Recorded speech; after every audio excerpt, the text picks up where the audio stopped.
ಆದ್ದರಿಂದ ಗುರುವನ್ನು ಸ್ಮರಿಸಬೇಕು. ಎರಡನೇದ್ದು, ಮೊದಲನೇದ್ದು ನಿಸರ್ಗ ದೇವತಾ, ಎರಡನೇದ್ದು ಆಚಾರ್ಯ ಗುರು, ಜ್ಞಾನ ಕೊಡುವವ ಯಾರೇ ಇರಲಿ. ಇವರೇ ಅಂತಲ್ಲ, ಯಾರಿಂದ ಜ್ಞಾನ ಪಡಿತೇವೆ ಅವರನ್ನು ಸ್ಮರಿಸಬೇಕು ಅಂತ.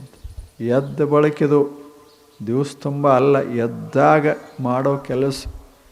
ಎದ್ದ ಕೂಡಲೇ ಹಾಸಿಗೆಯೊಳಗೆ ನೀವೇನು ಮುಖ ತಕ್ಕೋಬೇಡಿ, ಏನು ಮಾಡಬೇಡಿ, ಸುಮ್ಮನೆ ಕೂತುಕೊಂಡು ದೇವರನ್ನು ನೆನೆಸೋದು.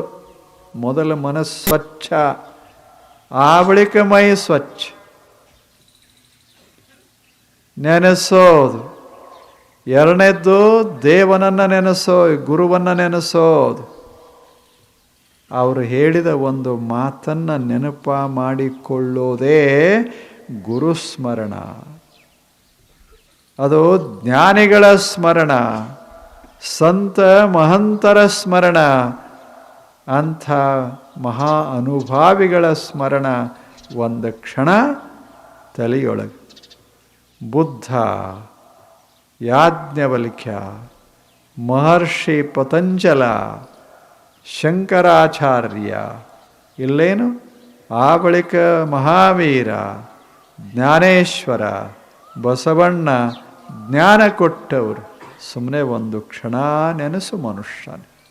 ನೀನೇನು ಕೊಡಬೇಕಾಗಿಲ್ಲ, ಅವ್ರದ್ದು ಒಂದು ಮಾತು, ಯಾರ್ದರೆ ಒಬ್ಬರದು ಒಂದು ಮಾತು ಸಾಕು. ಅದು ಜ್ಞಾನದ ಬೆಳಕ ದಿನಾಲೂ ಮನಸ್ಸಿನಲ್ಲಿರಬೇಕು. ಒಂದಿಷ್ಟು ಅದು ಜ್ಞಾನದ ಬೆಳಕು. ಅದು ಆರ್ತು ಅಂದರೆ ಮನುಷ್ಯ ದಾರಿ ಬಿಡ್ತಾನ.